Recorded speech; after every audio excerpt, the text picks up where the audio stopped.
What's up, everybody? How are ya? Tyler Duffy here, Duffy Sports Network. Fired up to be here on your Thursday afternoon. Ready to go. Episode 4, baby. We're back. We're back. Got some views. Got some views. Liam McDermott. How are ya? How are ya? Shout out, Liam. Checking out my videos. Hope you enjoyed them. Thanks for the comment. But yeah, we're here. We're ready to roll. Get some topics today. We got the one NFL coach, Can, this morning. See you later. He's out the door. I'll give you my thoughts on that. Kind of check out the NCAA 25 top 25 matchups from last night, including my heartbreaking loss from those Providence Friars. And then we'll get into the Miami Ole Miss game. Miami is currently the favorite. -3.5. Over under has come down a point at 51.5. Now, personally, I don't have a play in this game. I really don't. I lean Miami because they're hot.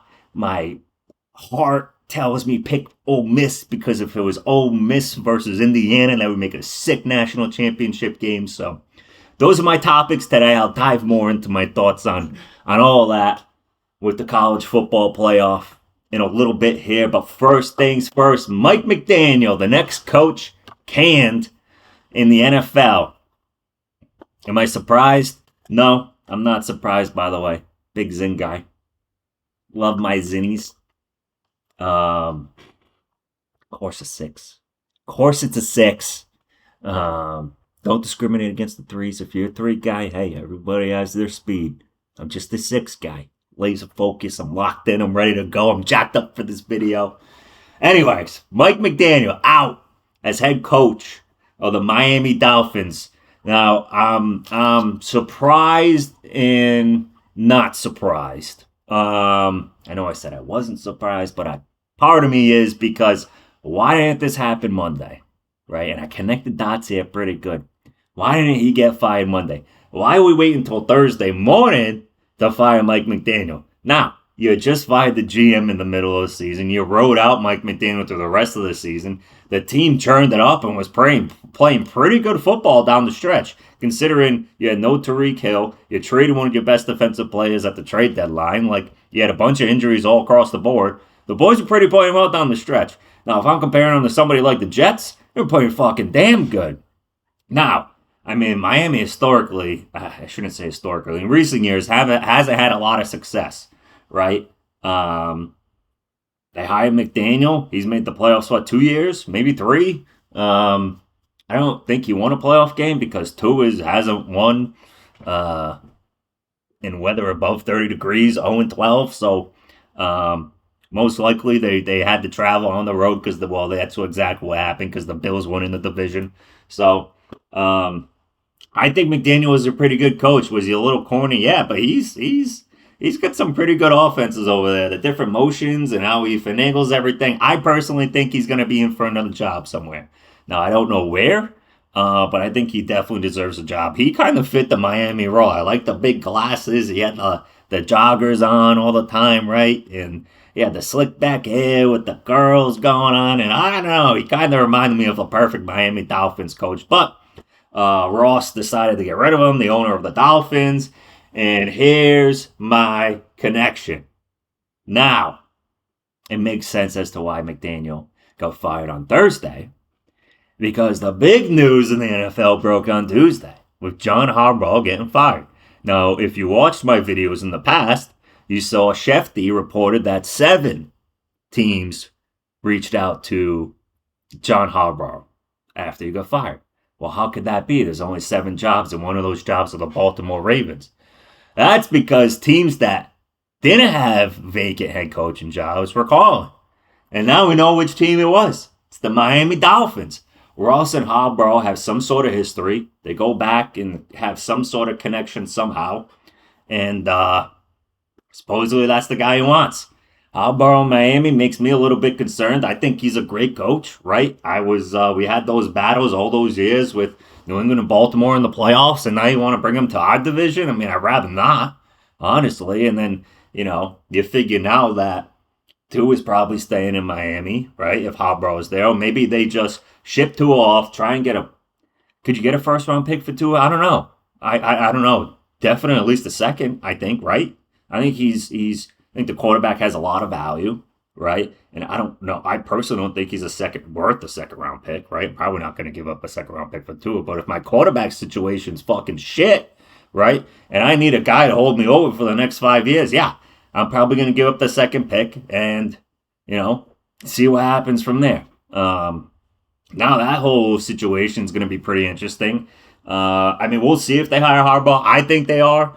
Because honestly, why wouldn't they fire McDaniels Monday if they wanted to fire him? Why wait till Thursday? Because a better candidate became free that you want. I mean, I'm just putting the pieces together. I could be way fucking off. I have no clue. But that's just my thought on it. I guess we'll see how it plays out. I think McDaniel should end up somewhere, maybe Atlanta. I keep saying Atlanta for all these damn coaches because I think Atlanta has so much potential to win that they got a lot of opportunity there, and they just need a good coach that has experience coaching, right? And can go in, set the culture, set the standard, and get some dubs. I mean, it's such a winnable division, too. I mean, what, 3 teams went 8-9 this year in that division? I mean, that's bad. That's really bad. So, see how that plays out. Some top 25 matchups from last night. UConn gets it done. Iowa State gets it done. Pretty much everybody gets it done. Besides SMU. SMU was the only top 25 team to go down last night, and that's not true. Because we had a top 25 matchup with Vanderbilt and Alabama, and Vandy won. Nice little story from Vanderbilt. The coach there from JMU takes them to the Sweet 16, leaves, goes to Vandy in year 2, right? Year 2. Undefeated, first place in the SEC. With the win over Bama, who's been really good, and Nate Oates, who's been really good lately in the SEC in the last few seasons. So, pretty much easy wins across the board. Purdue was up big. Washington kind of creeped back in because Purdue kind of mailed it in. Iowa State got off to a decent lead early at halftime. Baylor kind of chipped away and came back and ended up losing by 10. Arizona beat the bag out of Kansas State. BYU beat the crap out of Arizona State. Arkansas beat Ole Miss. Nice to see John Calipari go on the road and his young team there get a dub. Virginia beats California. SMU is the only team that goes down. They lose to Clemson on the road. And my Friars have a heartbreaker last night against number 4 UConn. I told you yesterday. Top 5 teams, baby. They go to the dunk to die. That's what they do. They go to the dunk and they die. That didn't happen last night. It came close. The last time, 3 years ago, we had a top 5 team at the AMP. We did beat them. It was UConn. They were number 4, ironically, as they were now. Brutal game. PC. They had him. They had him. Too many turnovers. And the problem with the Friars, they are a run and gun style team this year. A lot of offense, a lot of transition points.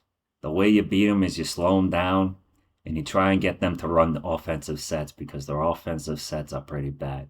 A lot of players stand around the perimeter, and I get it. Kim English likes to launch the 3, and that's the new analytics of what those analytic people say about the sport basketball now, that you rather take a 3 and a 2 over a 2, and a 3 is more valuable. And I get all that stuff, and PC has done really well offensively this year. I would put them up against really anybody from the offensive side. It's just too many sloppy turnovers last night. A lot of miscommunication on the turnovers. Like, one guy was like gonna go cut and they decided not to, but then the guy passing the ball thought he was gonna cut and just kind of threw it out of bounds where he thought he was gonna be. A lot of mistakes like that. Some sloppy like handoffs and just sloppy play from that standpoint. They still shot really well.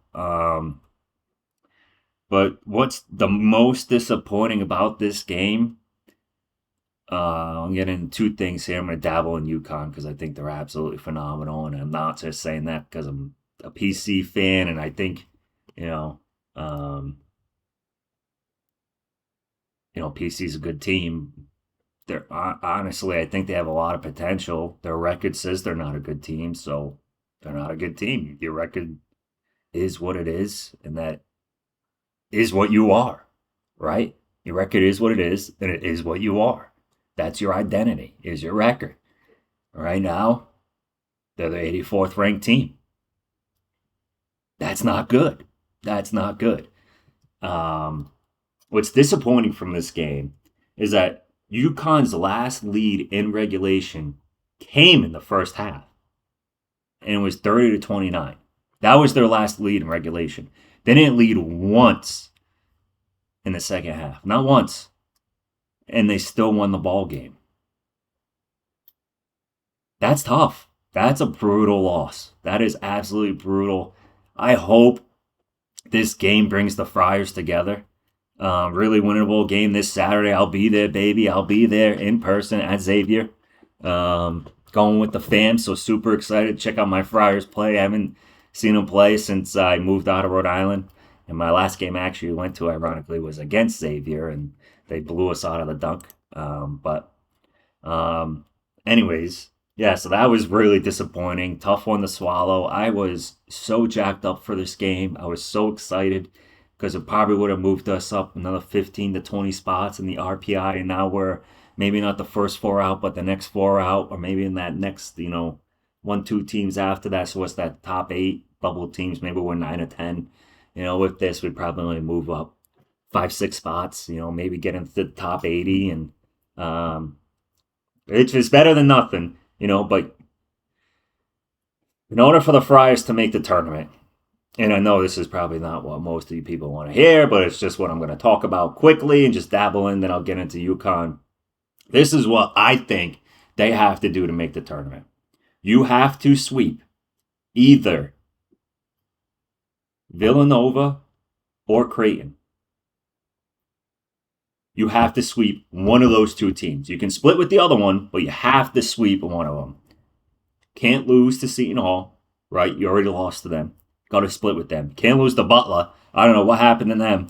They were starting Big East play. They were 2-0. They were in the top 60. They were in the tournament probably as like a 9-10 seed, and they have completely fallen apart. Blown first half leads. Like leading at halftime and lost. One of them was the Nova. They were up at half and they lost by double digits. And then the same thing at St. John's the other night. They were up at half or tied at half or down by 1 or 2 and lost by like 14 or 15. So just falling apart in the second half. But anyways, got to split with them. Can't lose to them. Got to sweep Xavier, Georgetown, Marquette. Got to sweep those three. Got to sweep them. Got to sweep them. Saying this out loud is brutally challenging, right? You can lose to St. John's. You can lose to UConn. Not a problem. You got to sweep DePaul, right? Got to sweep DePaul. I mean, that's hard. That's a challenging season. But let me, that's just PC. I know you guys probably overall don't want to hear. I'm just so passionate about that team. I love them, and they're ripping my heart out this season, just like they did last season. And I think they're loaded with talent, but it's only on one side of the ball, unfortunately. And I love watching them play offense. The defense is infuriating. Anyways, UConn, I got to give them all the credit in the world. PC was up consistently from anywhere to 9 to 12 points that second half. It fluctuated in that number. PC would get it to 12. PC would hit a 3 to get it to 12. UConn, the answers they had last night immediately came right down the court and hit a 3. Almost every time the Friars hit one. They would cut the lead to 7. Friars would hit a 3, get it to 10. Boom, right back to 7. Friars hit a 3, get it to 11. Boom, right back to 8. Friars be up 5, get it to 8. Bang, right back to 5. On the next possession, I'm not even exaggerating. This team's good, man. They absolutely embody Dan Hurley's attitude, his mentality, his passion for the game. They play hard. They play physical. They're playing Providence Friars, right? Rival game. It is a rival game. URI's our biggest rival. UConn's number 2. It's a 45-minute trip to UConn from Providence. Maybe a little more than that. Right around an hour. 45 minutes to an hour. That's a rivalry game, man. We've had some great battles with these guys. They showed up. They were passionate. They would hit threes to cut it to 9. They were all cheering. The bench was jumping up and down. Those guys fought to the very end. Absolute very end. Didn't give up. I give them all the credit in the world. I know it's PC, and I know you're not going to judge UConn off of beating a team that's not even in the tournament right now, right? Let's just call it like it is. Bad loss, easy win.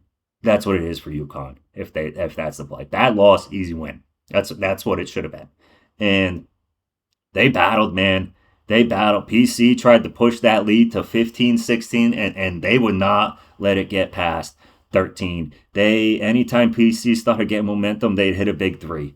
I mean, like PC scored 2 possessions in a row. UConn come right down, score, get a stop, score again. I mean, the answers they had and the responses that they had and the resilience that they played with is everything I want my team to play with. And it's infuriating because Dan Hurley was at our number 1 rival at URI before he went to PC. And they beat us a few times when he was there. I think he might have gone 2-6 against us or 2-4. I can't remember if he was there for 6 or 8 years. But URI historically never beats PC, right? Let's just face it. A-10 versus Big East. Big East team should always win that matchup 7 times out of 10, right? They get better players, better recruits. I mean, it's just better conference, better competition. I mean, it is what it is. It naturally attracts better players.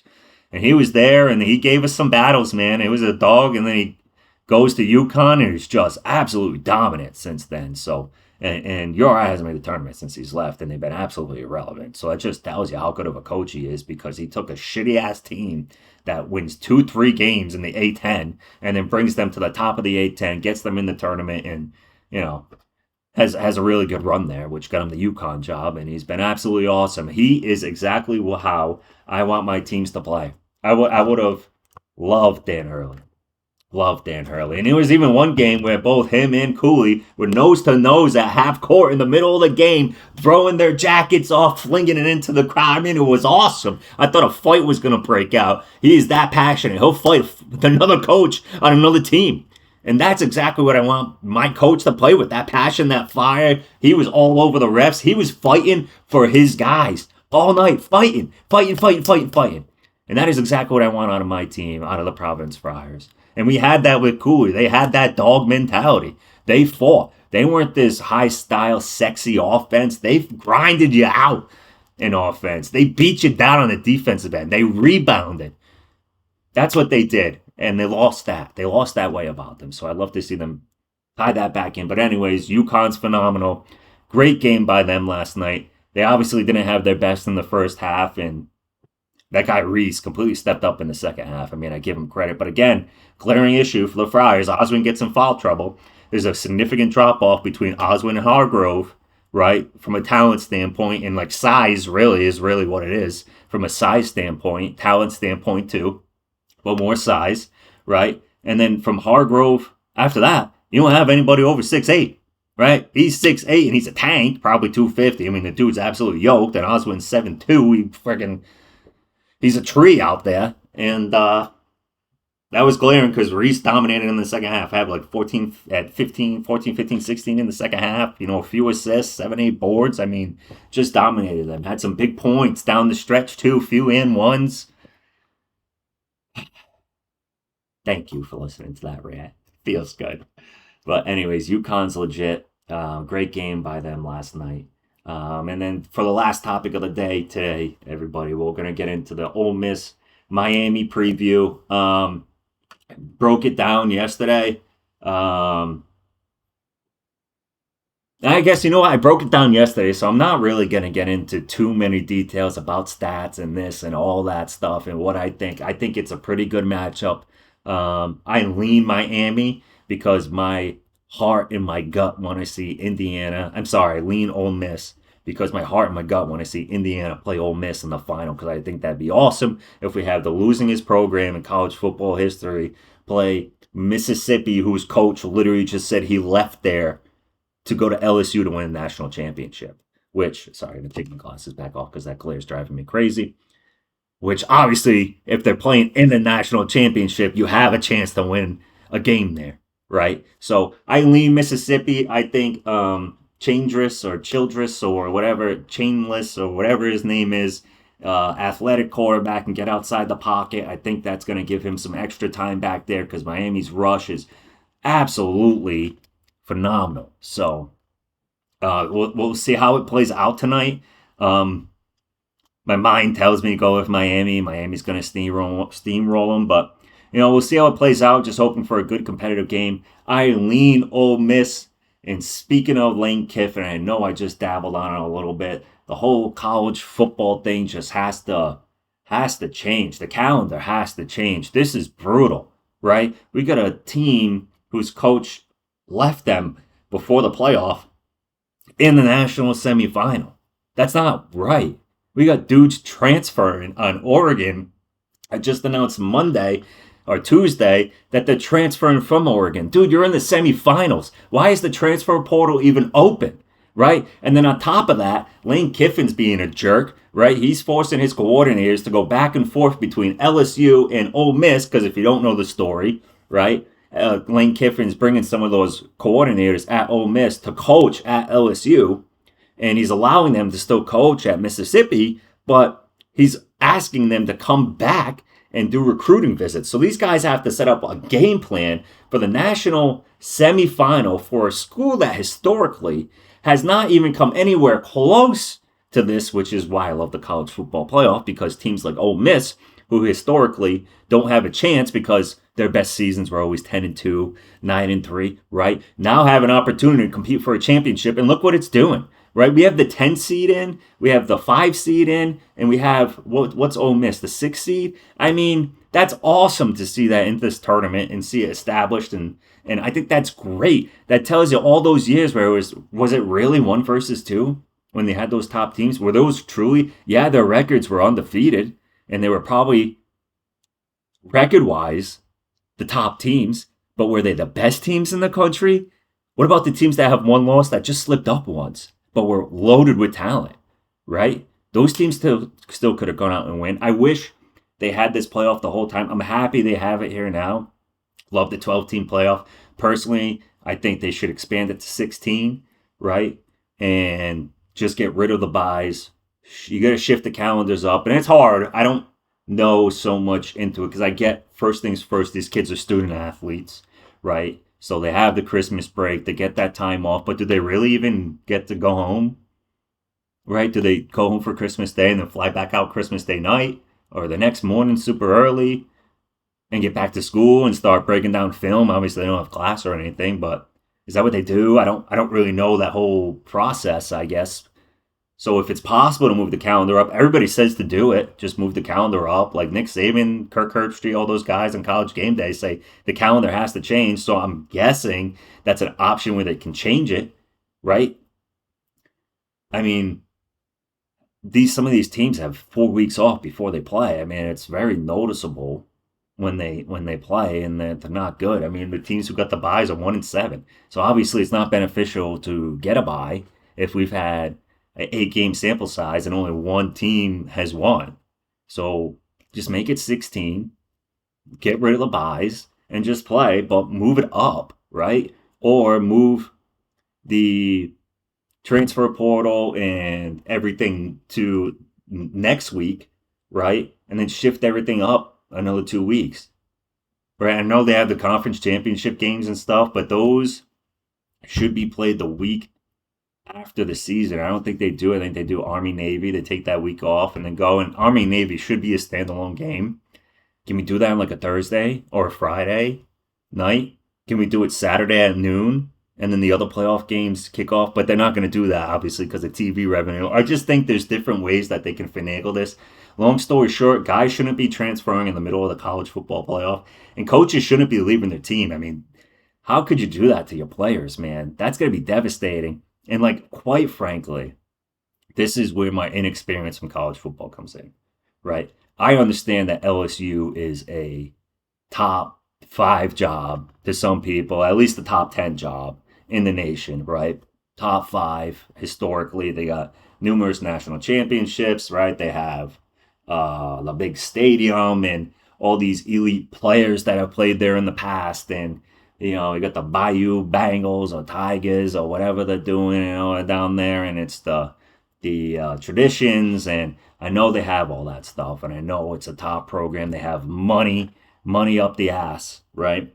But I think anything this year, or at least the last 2 years, Kurt Cignetti's message to us is that you can throw all the money you want at these kids and get all the most talented players in the world. You still might not win it all, right? It's not all about money. It's about anything else that you do with your money, right? Is about spending it wisely and putting it into the right people. Cignetti doesn't have 5 stars across his roster. Not at all. Not at all. I don't know if he even has one, right? He may have one. I'm sure he has one in there. I didn't break down his roster, but it's not riddled with 5 stars, right? He spent his money wisely, and he cut the correct kids in his program that he wanted to get in there that he knew would make him successful. So it's not about just throwing money at the top players and being like, go eat, baby, go do your thing. That's not always going to get you wins. It's about getting the correct player and coaching them up. So that brings me to my point where Lane Kiffin, I get he take the LSU job. It's a top 5 job. You're loaded. You said you wanted to go to a place to win a national championship, but the school you just left is in the national semifinal. They can win. He could have won a national championship there. If he stays at Ole Miss for the rest of his life, and this is, let me backtrack here. This is where my inexperience comes in, because I don't see why Lane Kiffin left.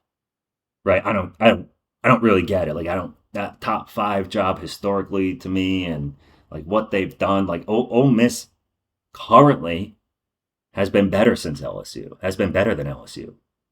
Right? I mean, the last 3 seasons, Ole Miss has won 10 games. What is LSU's won 9? Maybe the same as them. They haven't won more than them. They definitely won less than them this year. I know that for a fact.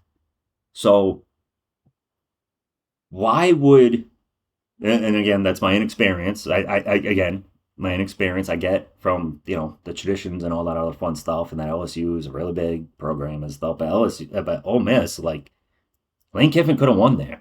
Not only that, he could have stayed there for the rest of his career and been the all-time winningest coach there. Could have had a few 7-win seasons mixed in. Could have won 9 games, 9-3 consistently every single season. Occasionally win 10, 11 games, get into the playoffs, right? That's always the goal. Just get into the playoff, and then anything can happen. But if you're consistently winning 8, 9, 10 games in the SEC, right, you're naturally going to be on a pedestal to go into the playoff, because everybody loves the SEC for whatever reason. And for whatever reason. They dominated for well over a decade. Got it. My mistake. Wrong choice of words. Bad choice of words.